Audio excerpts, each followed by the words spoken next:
Hello movie lovers, स्वागत है आपका वाइपर एक्सप्लेन्ड चैनल पर। और आज हम देखेंगे इट वेलकम टू डेरी के एपिसोड 2 को। इसके पिछले एपिसोड्स की लिंक आपको डिस्क्रिप्शन में मिल जाएगी। तो चलिए जानते हैं आगे की कहानी को बिना किसी देरी के। पिछले एपिसोड में हमने देखा कि टेडी, फिल और सूजी को इट मार देता है, लेकिन बाद में पुलिस को किसी भी बच्चे की डेड बॉडी नहीं मिलती, बस खून ही मिलता है। तो उन्हें लगता है कि ये काम रोनी के फादर हैंक ने किया होगा, जिसके पास थिएटर की चाबी रहती है, और वो उस पे इल्जाम डालने की कोशिश करने लगते हैं। दूसरी तरफ हेनलन की वाइफ शार्लेट और बेटा विल भी यहाँ डेयरी में रहने आ गए थे। बिल बहुत ही स्मार्ट लड़का है और हेनलन उसे एक टेलीस्कोप भी गिफ्ट करता है। अगले दिन रोनी स्कूल जाती है तो सब उसे घूरने लगते हैं, जैसे उसके फादर ने ही उन बच्चों को लापता किया हो। मार्ज यहाँ की पॉपुलर लड़कियों के ग्रुप पेटी केक्स में जबरन घुसने की कोशिश करती है और बाद में लिली से भी कहती है कि वो रोनी से दूर रहे, तो वो लिली को भी पेटी केक्स में एंट्री दिलवा देगी, जिस पर लिली गुस्से में बोलती है कि यहाँ उसके दोस्त मर गए हैं और मार्ज को लड़कियों के ग्रुप की पड़ी है। तभी विल क्लास में आ जाता है। आज उसका पहला दिन था और वो थोड़ा लेट हो गया था। सब बच्चे उसे ऐसे घूरते हैं जैसे उन्होंने पहली बार किसी ब्लैक लड़के को देखा हो, और एक लड़का उसकी चेयर खींचकर उसे गिरा भी देता है। इधर हेनलोन को पता चलता है कि कल रात जिसने मास्क पहनकर उस पर हमला किया था वो मास्टर्स था, वही ऑफिसर जिसने कल उसे सैल्यूट नहीं किया था। उसने खुद ये बात कन्फेस की है और उसे अरेस्ट भी कर लिया गया है, लेकिन हेनलन को दाल में कुछ काला लग रहा था। शार्लेट कुछ सामान लेने बाहर निकलती है और देखती है कि पार्क में पॉल बनियन का स्टैचू लग रहा था। शार्लेट को भी यहाँ के लोग तिरछी नजर से देख रहे थे। कुछ देर बाद शार्लेट देखती है कि एक बच्चे को कुछ लड़के पीट रहे थे और बड़े लोग उन्हें रोकने के लिए कुछ नहीं करते। वो खुद जाकर लड़ाई रुकवाती है तो सब उसे ऐसे घूरने लगते हैं जैसे उसने कुछ गलत कर दिया हो। वो ये बात शाम को हेनलन को भी बताती है तो वो कहता है कि इस बारे में ज्यादा मत सोचो। दूसरी तरफ हम रोनी को देखते हैं जो अपने कमरे में सो रही थी। अचानक वो अपनी चद्दर के नीचे कैद हो जाती है। उसे लगता है जैसे वो किसी के पेट में हो। वो चद्दर को फाड़ते हुए बाहर निकलती है और मुड़कर देखती है कि उसका बेड उसकी मरी हुई माँ में बदल गया था। असल में रोनी की माँ उसे जन्म देते ही मर गई थी। ये मॉन्स्टर रोनी से कहता है कि तुम ही अपनी माँ की मौत की जिम्मेदार हो और वो तुम्हारे फादर हैंक को भी अरेस्ट करके ले जाएंगे और उसे फ्राई कर देंगे। इट असल में इंसान के सबसे बड़े डर या गिल्ट का फायदा उठाता है। यह मॉन्स्टर अब रोनी को खाने की कोशिश करता है। रोनी जोर से चिल्लाती है और उसका फादर यहाँ आ जाता है और रोनी देखती है कि वो मॉन्स्टर गायब हो गया था। इसके बाद हम एक क्लब को देखते हैं जहाँ 3 ब्लैक ऑफिसर्स बैठे हुए थे और बात कर रहे थे कि हेनलन पे जो हमला हुआ है उसके लिए उनसे भी पूछताछ की गई थी। डिक हेलोरेन कहता है कि उससे कोई पूछताछ नहीं की गई क्योंकि वो स्पेशल है और सुपर सीक्रेट मिशन का हिस्सा है, जो सुन बाकी ऑफिसर हंसने लगते हैं। तभी पुलिस चीफ भी यहाँ आता है। यहाँ का काउंसिलमैन उससे पूछता है कि उसने अभी तक उस कल्लू हैंक को अरेस्ट क्यों नहीं किया। चीफ बोलता है कि उसके पास कोई सबूत नहीं है। वो चीफ को धमकाते हैं कि उसे अरेस्ट करो वरना अगले इलेक्शन में तुम्हारी नौकरी जाएगी। चीफ उन तीनों ऑफिसर को भी यहाँ बैठे देखता है और मैनेजर से कहता है कि इन्हें यहाँ से भगा दो, और वो तीनों यहाँ से चले जाते हैं और बात करते हैं कि हम ब्लैक लोगों को बैठने के लिए कोई अलग जगह ढूंढनी चाहिए। अगले दिन हम आर्मी वालों को कहीं पर खुदाई करते देखते हैं और हमें ये बात कंफर्म होती है कि ये वही डिक हेलोरेन है जिसे हमने शाइनिंग में देखा था और इसके पास शाइन वाली पावर भी है। खैर, इसकी मदद से आर्मी वाले कुछ ढूंढने की कोशिश कर रहे थे जो इन्हें अब तक नहीं मिला है। हम कुछ नेटिव अमेरिकन को भी देखते हैं जो दूर से इस खुदाई पर नजर रखे हुए थे। लंच टाइम में लिली से रोनी मिलने आती है और बताती है कि इट ने कल उस पर भी हमला किया था और ये भी कहा था कि पुलिस उसके डैड को अरेस्ट करके ले जाएगी। लिली बोलती है कि ऐसा नहीं होगा, मैंने पुलिस को बताया है कि तुम्हारे डैड ने कुछ नहीं किया। रोनी पूछती है कि उसने पुलिस को मॉन्स्टर वाली बात क्यों नहीं बताई, तो लिली कहती है कि अगर उसने पुलिस को बताया कि एक म्यूटेंट बेबी ने उन तीनों को मारा है तो उसे पागल खाने में डाल दिया जाएगा जहाँ वो फिर से जाना नहीं चाहती। दोनों में इस बात पर बहस होने लगती है और रोनी थोड़ा जोर से चिल्ला देती है, जिसके लिए टीचर उसे डिटेंशन में डाल देती है। विल बाहर बैठकर लंच कर रहा था और उसकी दोस्ती रिच नाम के एक लड़के से होती है। तभी यहाँ पर कोई बदबू वाला बॉम्ब फेंक के चला जाता है, जिससे बच के भागने में विल टीचर से टकरा जाता है और उसे भी डिटेंशन मिल जाती है, जहाँ उसकी बात रोनी से होती है। तभी वो दोनों देखते हैं कि लिली को पुलिस पकड़ के ले जा रही थी। पुलिस चीफ अब लिली को ब्लैकमेल करता है कि वो अपना बयान बदलकर सारा इल्जाम हैंक पर लगा दे, वरना उस थिएटर में सिर्फ लिली ही थी। टाउन में सब लिली को थोड़ा सनकी समझते हैं, तो हो सकता है कि उन तीनों बच्चों को लिली नहीं मारा हो, तो उन्हें लिली को पागल खाने भेजना पड़ेगा। लिली अब रोते हुए कहती है कि वो वापस पागल खाने नहीं जाना चाहती। तो चीफ फिर से उसे पूछता है कि उसे यकीन है उसने हैंक को थिएटर में नहीं देखा था, और अब लिली अपना बयान बदल देती है कि उसे नहीं पता वहाँ और कौन था। इसके बाद पुलिस वाले रोनी के फादर हैंक को अरेस्ट कर लेते हैं। रोनी भागते हुए लिली के घर जाती है और उस पे चिल्लाने लगती है कि उसने उसके फादर को फंसवा दिया। अगले दिन हेनलन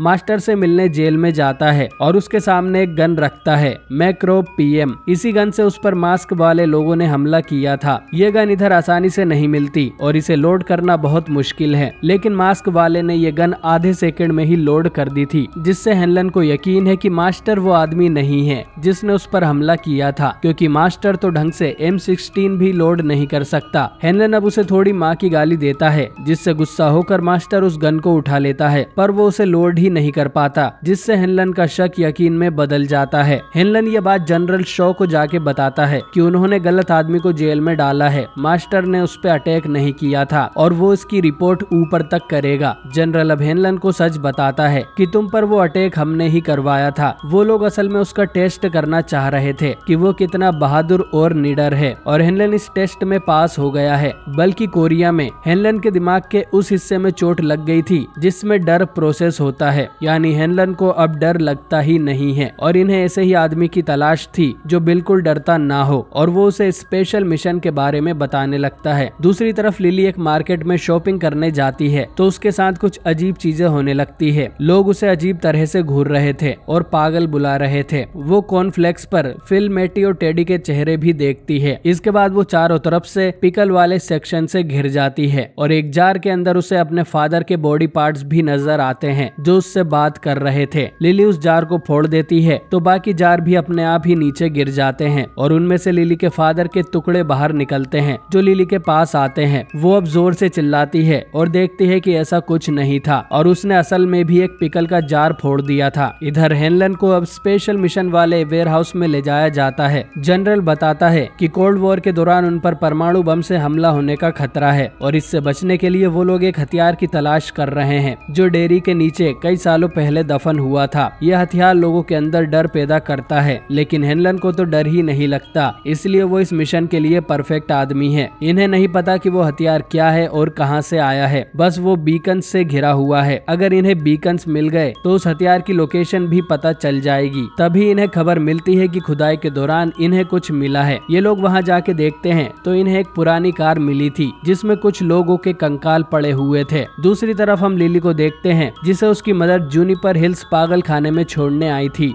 सुपरमार्केट में जो हुआ शायद उसके लिए, और ये एपिसोड यहीं पर एंड हो जाता है। तो दोस्तों लिली के साथ अब क्या होगा, आर्मी वाले कौन सा हथियार ढूंढ रहे हैं, जानेंगे अगले एपिसोड में। आपको ये एपिसोड कैसा लगा कमेंट करके जरूर बताएं। अगर आप चाहते हैं कि मैं सीरीज को कंटिन्यू करूं तो कमेंट में यस जरूर लिखें। बाकी वीडियो पसंद आए हो तो इसे लाइक और चैनल को सब्सक्राइब करना ना भूलें। मैं मिलता हूं आपसे बहुत ही जल्द एक नई वीडियो के साथ।